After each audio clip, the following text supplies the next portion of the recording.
The Business News Headlines is brought to you by CBX Wealth Management, making more possible.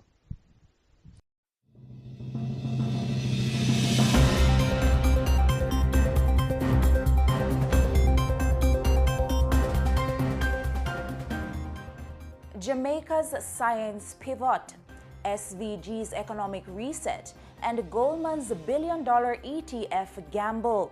Good evening and welcome to CBX Business News for Monday, December 1, 2025.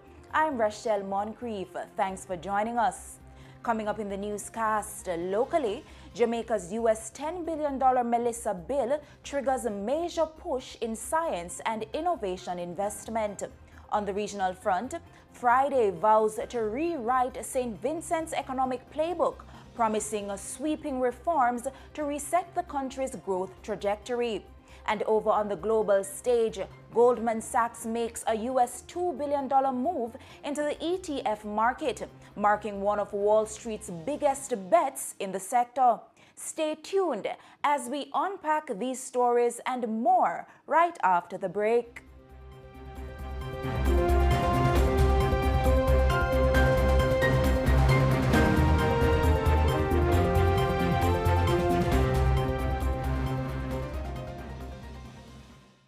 Me grew up and see my granny save her money under her mattress. Exactly. Okay. Your grandmother's house never burned down? No, how you reach that, so? That was a one-off thing.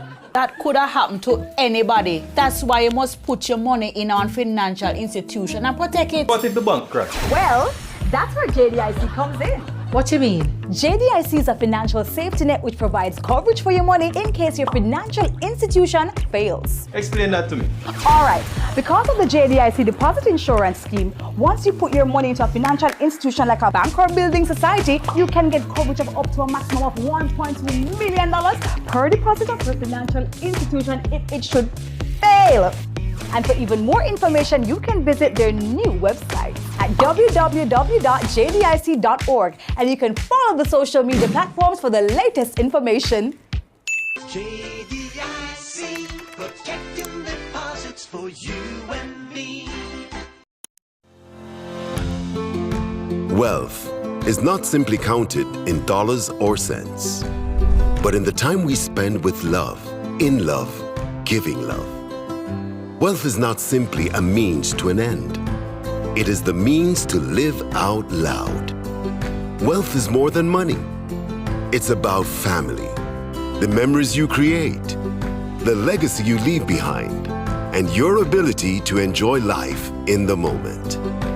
It's also about seeing the QMAX possibilities and seizing investment opportunities to achieve the future you want and deserve. Which is why QMAX Wealth will focus on your investments so you can experience more. Because true wealth is truly more. To start investing today, call 876-926-7767.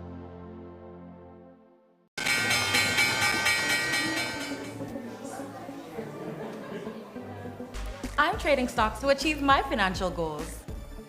I'm also trading stocks to achieve my financial goals. Start a conversation with the Jamaica Stock Exchange. Check jamstockx.com for information and a list of registered stockbrokers. You can also call the Jamaica Stock Exchange at 876-967-3271 for information on how to begin. I am achieving my financial goals. I'm achieving my financial goals. Introducing the Corporate Services Unit, your go-to experts for corporate secretarial solutions. We offer statutory compliance, efficient minute taking, registered office address services, management of board and members meetings, setup and maintenance of corporate registers. Stay ahead with our proactive approach to new regulations. We operate under the Trust and Corporate Service Provider, licensed to the JCSD Trustee Services Limited. We're here to simplify your corporate journey, no matter the size of your company. Contact the Corporate Service Unit today and let's streamline your compliance journey together, because your success is our business.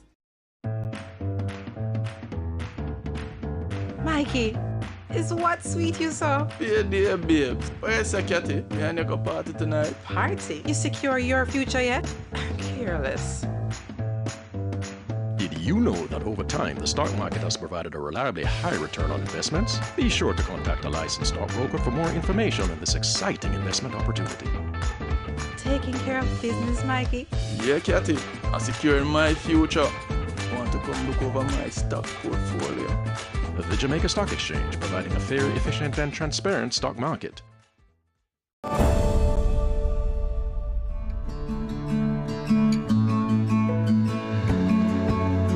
Vesco started from 5 shareholders who believed that they could execute a fuel company as good as or as better than any multinational. The director shareholders always believed that the dealers within our network should be owners of the company. They believe that staff should be owners of the company. And specifically also believe that the public should become shareholders. That cannot be facilitated by a bank loan. Our experience so far has translated into additional customers. Our transparency has allowed us to access credit easier and at better rates. So if you're a private company thinking about growing your profits, having better access to capital, I really think you should consider listing on the junior or the main market. Go ahead, have that conversation as soon as possible. We did it and we're very happy.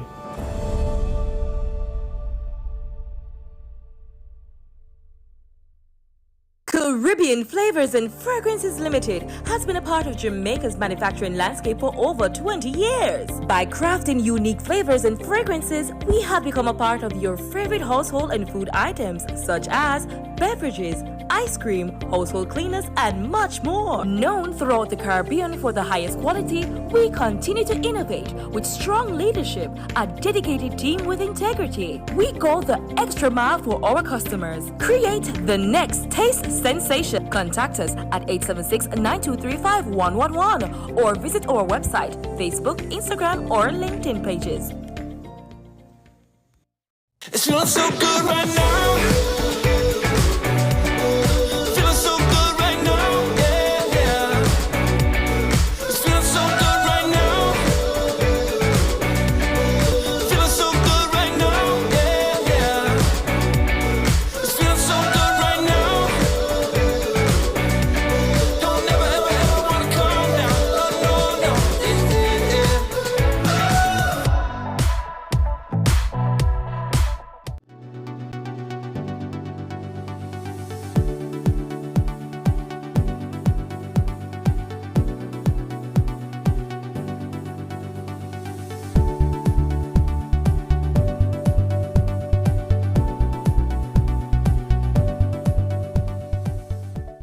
The local news is brought to you by Darriman Trading, better from the start. Development Bank of Jamaica, facilitating economic growth and development. Caribbean Flavors and Fragrances, tease the senses. And Pulse Investments.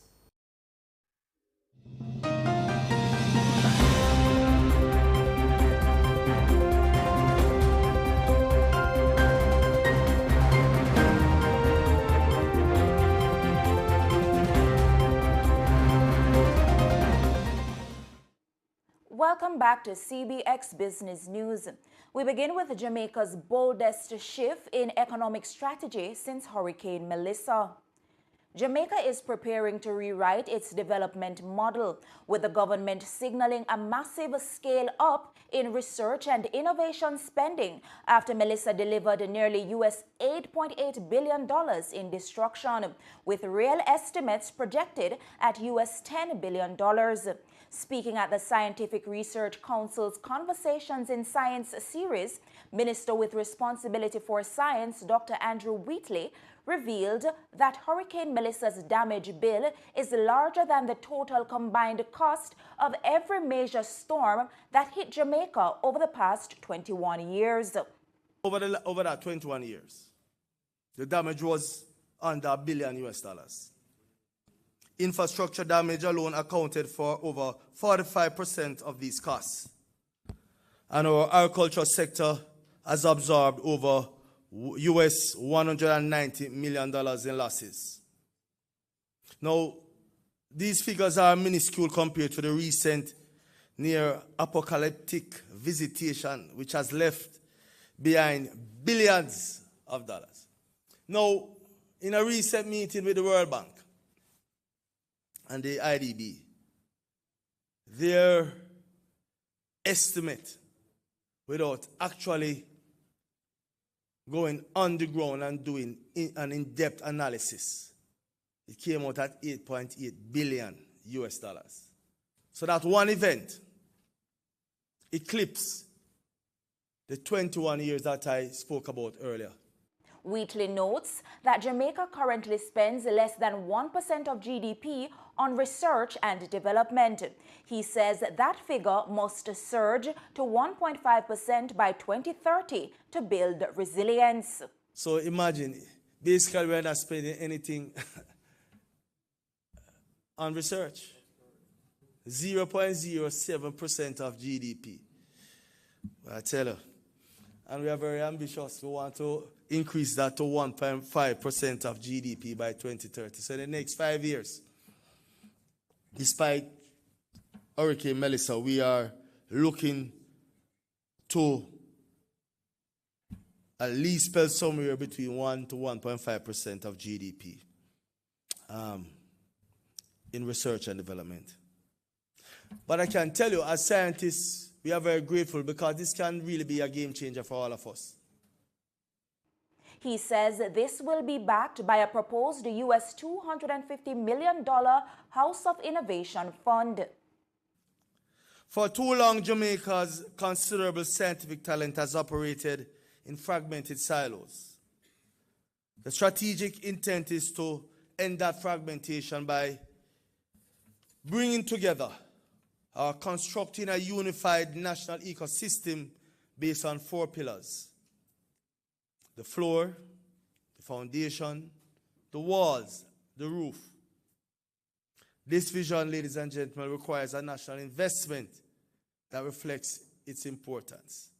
A US $250 million investment structured over 10 years.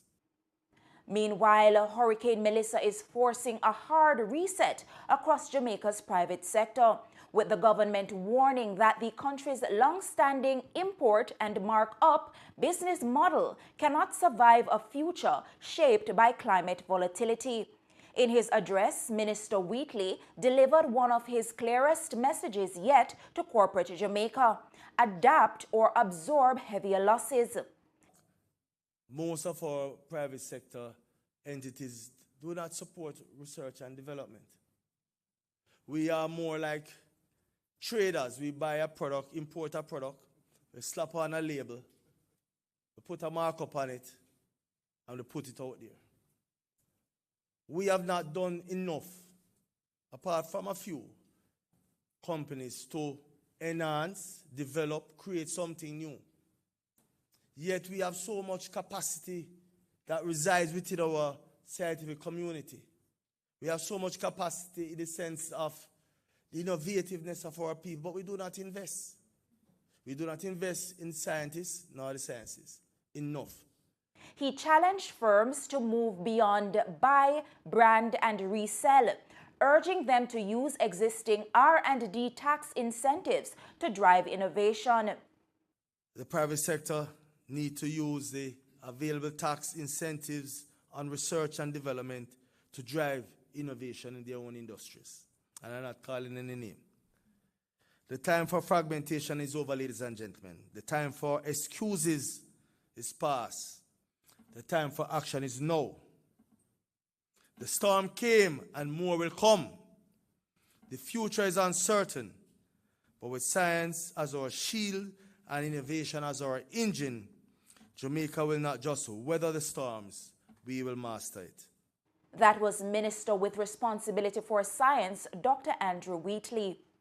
In other news, Alliance Financial Services Limited, AFSL, is turning up the heat in Jamaica's payment and remittance market, unveiling 2 new powerhouse locations. This forms part of an aggressive expansion strategy designed to capture more foot traffic, more customers, and more market share.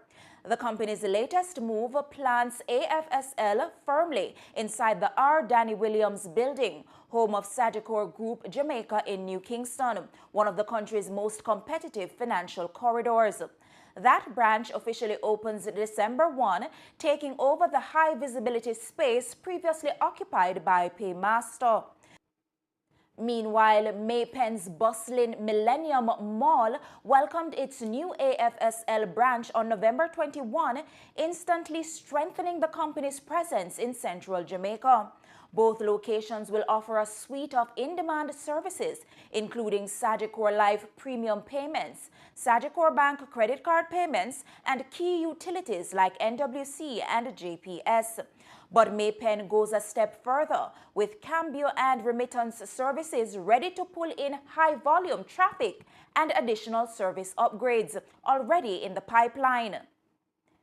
In financial news, Mayberry Group has been jolted by one of its toughest quarters in years, posting a 2.4 billion Jamaican dollar year-to-date loss and watching shareholder equity slide sharply as global and local market pressures rippled through its investment book. For the July to September quarter alone, the group swung from a Jamaican $144.9 million profit in 2024 to a Jamaican $751 million loss, a dramatic reversal driven by steep, unrealized valuation hits across several key stocks in its portfolio. The report shows a bruising Jamaican $3.9 billion in unrealized investment losses year-to-date, more than triple the $1.2 billion recorded a year earlier. Despite the turbulence, the group's asset base inched up 1.4% to Jamaican $64.8 billion, powered by a 40% surge in loans and receivables and a Jamaican $3.6 billion lift in cash resources. But rising costs and weak market sentiment weighed heavily. Operating expenses climbed 9%, while net interest and other revenues tanked by more than Jamaican $4.4 billion when compared to 2024. Shareholder equity fell 21% to Jamaican $19.4 billion, pulling net book value per share down to Jamaican $10.74, a steep 20.5% decline from December. Still, CEO Gary Peart struck a steady tone, noting that despite the valuation drag, the group remains well capitalized with strong liquidity and fully compliant with FSC capital requirements.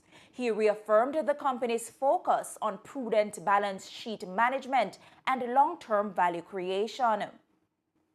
We move to the latest updates from the JSE equities. In Monday's trading session, the JSE market activity resulted in the trading of 111 stocks, of which 33 advanced, 60 declined, and 18 traded firm. Leading the winners are Consolidated Bakeries Jamaica, JMMB Group 7.15% cumulative redeemable preference share, Cygnus Real Estate Financial JMD, and ISP Finance Services. While leading the losers are Access Financial Services, Dollar Financial Services, One-on-One Educational Services, and Berger Paints Jamaica. The main index declined by 2,362.44 points or 0.74% to close at 316,295.93 points. The junior market index declined by 104.35 points or 3.08% to close at 3,281.72 points. And it's time for Market Education Feature, brought to you by Carrie Chris, Regional Ratings, Global Standard. In today's Market Education Feature, we're looking at appraisal costs. Appraisal costs are a distinct type of quality control expense. They are incurred by companies to verify that their products and services satisfy customer expectations and comply with regulatory standards. These costs can include activities such as inspections and field testing. Appraisal costs can represent a significant expense for companies striving to uphold stronger customer satisfaction and meet regulatory standards. This category includes expenditures such as secret shopper programs, factory floor inspectors, and technical testing equipment. The market education feature was brought to you by CARICRIS, Regional Ratings, Global Standards. And that's it for the local news segment. Please stay with us. The regional news is up next.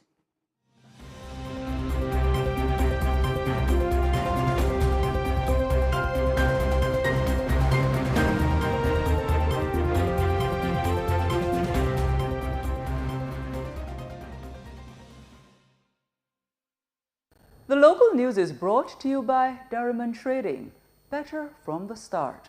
Development Bank of Jamaica, facilitating economic growth and development. Caribbean flavors and fragrances, tease the senses. And Pulse Investments.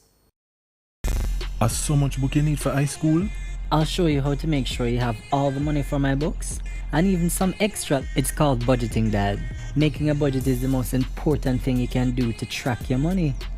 It keeps a record of how much you make, how much you spend, where you spend it, and most importantly, how much you can save. Write down all your income, write down all your expenses, see where you can cut down and allot more money to more important things, like saving.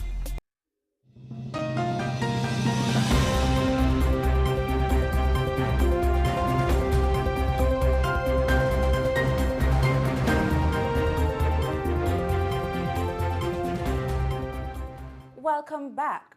And now for the regional business news. St. Vincent and the Grenadines is preparing for a sweeping reset of its economic management, with newly appointed Prime Minister Dr. Godwin Friday vowing to break from incremental policy making and pursue what he called major transformational changes. In his first address after taking the oath of office, Friday told investors, the business community, and Vincentians at large that the election outcome was a mandate for bold reform, not continuity, signaling a shift towards policies that broaden participation in growth. It signaled to me that the people are ready for change that makes a difference in their lives. Not incremental, but major changes, transformational changes. We campaigned on that during the long cycle of the election campaign, and we intend to work with every sinew in our body to make that happen. I know the challenges are great. I spoke about a lot of them on the campaign trail. We have put forward plans to deal with the most serious ones. That was Prime Minister of St. Vincent and the Grenadines, Godwin Friday. Barbados is putting its exit from international blacklist at the heart of its economic comeback story. At the installation of the country's second president, Jeffrey Bostic, on Sunday, Prime Minister Mia Mottley used the national stage to honor the team that took Barbados off the OECD and Financial Action Task Force blacklist. She says their work cleared one of the biggest reputational risks facing the island's financial system. For those who gave extraordinary service to taking our country off the blacklist that were put on by the OECD and the Financial Action Task Force. This was what we met when we came to office, and that you, under the distinguished leadership of the Honourable Attorney General and the Honourable Senator Lisa Cummins, with those who contributed along the way, have been able to remove that blockage and allow us to conduct commerce without fear or favor. That was Prime Minister of Barbados, Mia Mottley. In other news, Guyana's aviation authorities have moved quickly to calm regional travel and logistics concerns after U.S. President Donald Trump issued a sweeping online warning declaring the airspace above and surrounding Venezuela closed. The statement follows Trump's post on Truth Social, warning airlines, pilots, drug dealers, and human traffickers to avoid Venezuelan airspace in its entirety.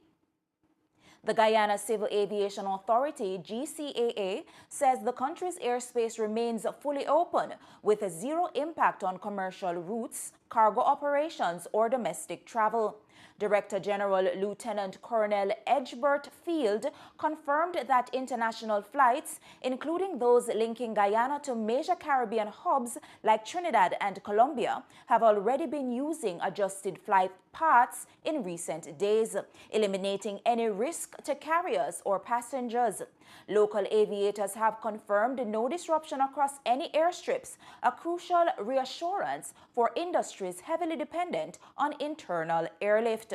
Meanwhile, Trinidad and Tobago's Ministry of Defense issued a similar assurance, emphasizing that regional and international carriers continue to operate normally in and out of PRCO. Defense Minister Wayne Sturge says travelers and carriers can proceed with business as usual. It's now time for news from the Trinidad and Tobago Stock Exchange. Overall market activity resulted from trading in 21 securities, of which 7 advanced, 7 declined, and 7 traded firm. Today's winners are JMMB Group, Angostura Holdings, Trinidad Cement, and Trinidad and Tobago NGL. While leading the losers are Unilever Caribbean, Guardian Media, First Citizens Group Financial Holdings, and Republic Financial Holdings. Trading activity resulted in the following movements. The All-TNT Index declined by 4.13 points to close at 1,355.13. The Composite Index declined by 1.34 points to close at 941.12. The cross-listed index advanced by 0.24 points to close at 69.71. The SME index remained at 96.30. And we take a short break, but please do stay with us. The international news segment is up next.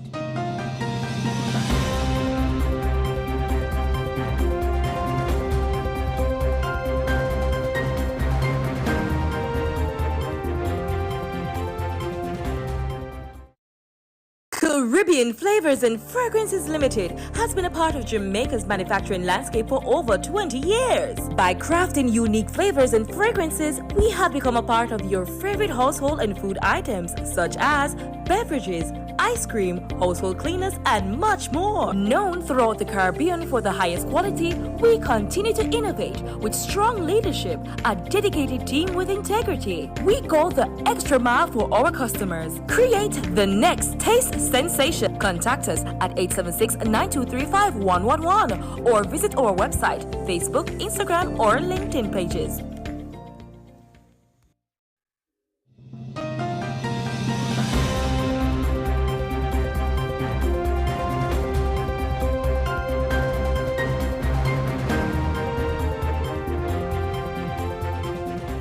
Welcome back.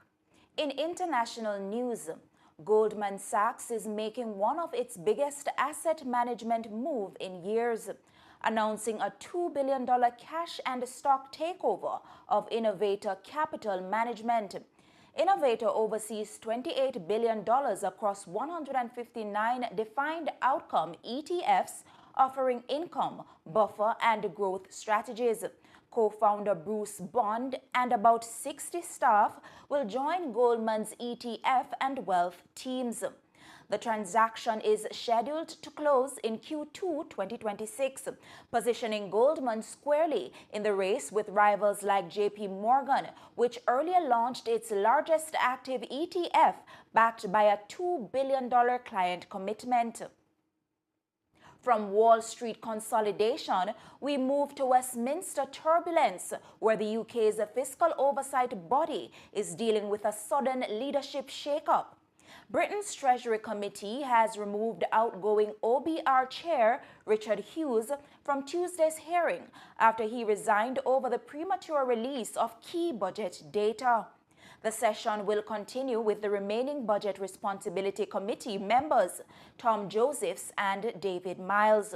Committee Chair Meg Hillier thanked Hughes for performing with dedication, often in trying circumstances, praising his decision to take full responsibility for the leak. Despite the leadership disruption, lawmakers say oversight of fiscal forecasting remains intact. And we go now to the U.S., where another corporate giant is under political and regulatory fire.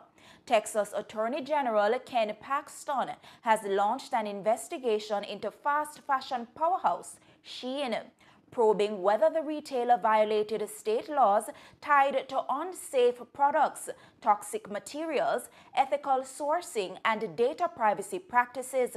The move follows a month of controversy in Europe, where French regulators found childlike adult dolls and illegal weapons for sale on Shein's platform. France is pushing for a 3-month suspension, while the European Commission is reviewing whether Shein poses a systemic risk. Shein has banned the dolls globally and says it is cooperating. Paxton, who is running for Senate in 2026, has investigated or sued several major companies this year, adding to the political weight of the probe. And finally, to Europe's auto market, where surface stability hides shifting competitive patterns. Italy's auto market was essentially unchanged in November, down 0.04% year-on-year to 124,222 vehicles. But Stellantis, owner of Fiat, Jeep, and Peugeot, lost momentum, with registrations falling 4.39%, shrinking its market share to 23.77%, down from 26.6% in October. Fiat lost its monthly #1 spot to Toyota Lexus, which captured 9.13% of the market versus Fiat's 8.72%. Still, Fiat remains Italy's top brand for the year to date, holding 9.47% market share. Across the first 11 months of 2025, total sales reached 1.453 million, down 2.43%, reflecting lingering demand softness across Europe. And that's it for the international segment of the newscast. The news recap is coming up on the other side of the break.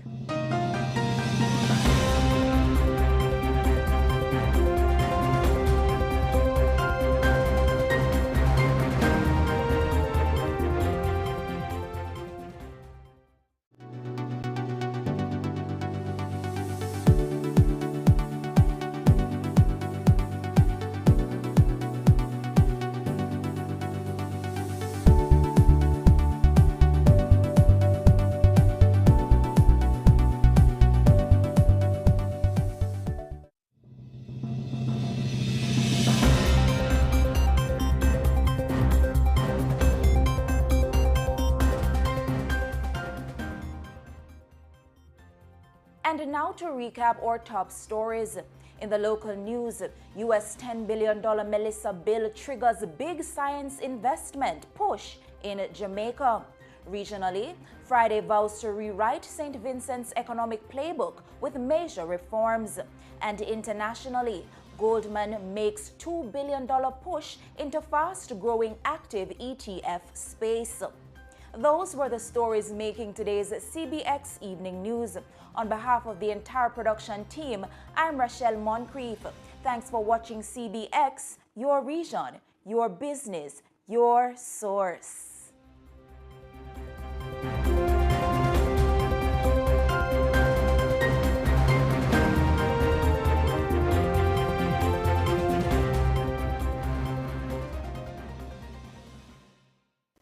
Hi, I'm Kerry Scott, Head of Real Estate and Properties at Jane Properties Limited.